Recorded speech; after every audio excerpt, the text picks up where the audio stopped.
राजधानी रायपुर के जल विहार कॉलोनी में हुआ है। बीती रात यहां पर मारपीट की घटना होती है, जिसके बाद एक व्यक्ति तलवार लेकर पहुंचते हैं और तलवार लेकर सीधे महिलाओं पर हमला कर देते हैं।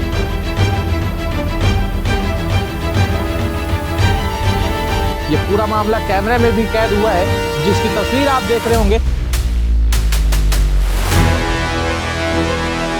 हमारे लड़के को बोल रहा था मारूंगा करके, तो मैं बोली किसी की हिम्मत है तो मार खिला के दिखाना, ऐसा मैं बोली। बस वो गया, बस तलवार निकाल के लाया, सीधा मेरे को यहाँ जान में मार दिया। तो मेरा बेटा दौड़ा बचाने के लिए, तो उसकी बीवी नंदिनी मेरे बेटा को पकड़ ली, कैमरा में जो मौजूद है। कोई सुनवाई नहीं मेरा सर है, मैं बहुत परेशान हूँ सर, मेरे को न्याय दिलवा दो सर। मेरे बेटे को ज़बरदस्ती मर्डर केस में डाल दिया गया है। मैं मानती हूँ चलो झगड़ा में डाल दो, अब किसी को चाकू मार रहे हो तो कोई हाथ पैर चलाएगा ना सर, हाथ पैर चलाएगा, सीधा थोड़ी ना बोल देगा ये लो मेरे को चाकू मारो।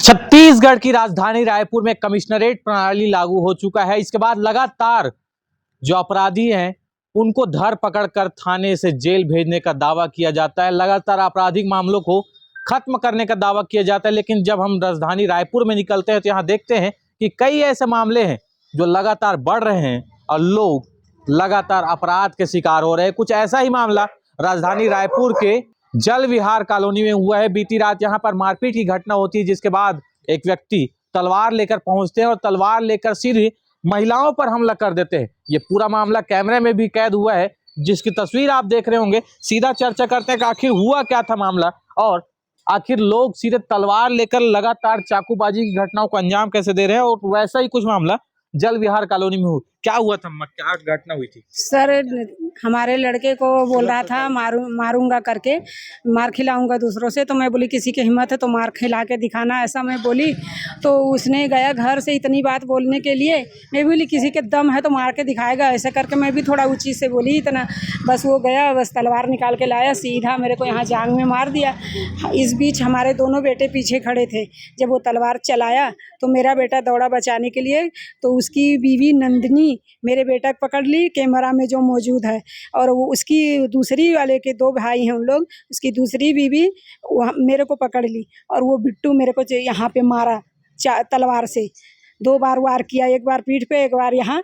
ये तो मैं ऐसी हो गई इसलिए करके मेरे जांग में पलट गया उसका तलवार। नहीं तो क्यों मारे, क्या घटना हो? घटना सर सिर्फ इतनी सी बात है सर कि क्या नाम है, मेरे बेटे को मार खिलाने के लिए बोला, मेरे छोटा बेटा को किसी से मार खिलवाऊंगा करके। तो मैं बोली किसी के दम है तो मार। क्यों बोले? वही बोल रहा हूँ कि पहले दरअसल मोहल्ले में एक जन है, उसी के साथ घूमता है, लड़के के साथ में। तो वो औरत मेरे को बोली कि क्या नाम है, उस लड़के से बताई कि ये बोली है कि क्या नाम है तेरे साथ घूमेगा तो मेरा बेटा बिगड़ जाएगा। तो वो मेरे को पूछने गया कि कैसे आंटी आप मेरे को बोल रहे, तो मैं बोली आई पुछुआई मैं सामने। तो वो बोली तुम नहीं बोल रहे, पूरा मोहल्ले वाले बोल रहे हैं, वो औरत बोली, ऐसी बोली। बात यहाँ ख़त्म हो गया। फिर उसके बाद बोल रहा है देखना तेरे बेटे कितना मार खिलाऊंगा। तो मैं बोली तेरी हिम्मत है तो मार खिला के दिखाना, कितना तेरे ताकत है। इतना बात बोलते ना कहो, गया घर से चाकू तलवार लाया और मेरे जांग में मार दिया। मेरे दोनों बच्चे क्या जाने कि झगड़ा लड़ाई होगा, यहाँ पे झगड़ा तो हो ही नहीं रहा था, सीधा लाया मार दिया। फिर मेरा बेटे दोनों खड़े थे तो मेरे अम्मी मार रहे हैं करके दौड़ा है, आप कैमरे में देख सकते हो। वो अब उसकी औरत मेरे बेटे का हाथ पकड़ी है, काला कलर का मेरा बेटा कपड़ा पहना है, और मैं यही कपड़ा पहनी हूँ यहाँ पे। उसकी बीबी पिंक कलर के पहनी, एक जन उसकी बड़ी वाली, हाँ। और ऐसी मेरे को पकड़ ली और वो तलवार से मेरे को मारा। और मैं जब झपटी बचाने के लिए कि तलवार मार रहा है कहीं और ना मार दे करके पकड़ लूँ तलवार को, तो उसकी बीवी मेरे को पकड़ ली, राहुल की बीवी। फिर उसके बाद में ऐसी भागा, वो मेरे बेटे लोग जब दौड़ाए तो वो भागते भागते धीरे धीरे ऐसी पकड़ लिया। उधर से राहुल आया, मेरे एक बेटा को पकड़ लिया, खींचते उधर लेके गया, क्योंकि उसका पूरा मोहल्ला अपना खानदान है, 15-20 जन है सब। तो वहीं लेके गया कि ताकि वहीं अच्छे से मार पाएंगे हम सबको, मेरी बेटी को, मेरे को, और क्या नाम है, मेरे दोनों बेटा को, सब 20-25 मिलके मारे हैं। अगर कैमरा चेक करना चाहते हैं तो कैमरा चेक कर सकते हैं। सारे मिलके मारे, ईंटा पत्थर बलुआ सब मारे हैं इन लोग। कोई सुनवाई नहीं मेरा सर है। मैं बहुत परेशान हूँ सर, मेरे को न्याय दिलवा दो सर। मेरे बेटे को ज़बरदस्ती मर्डर केस में डाल दिया गया है।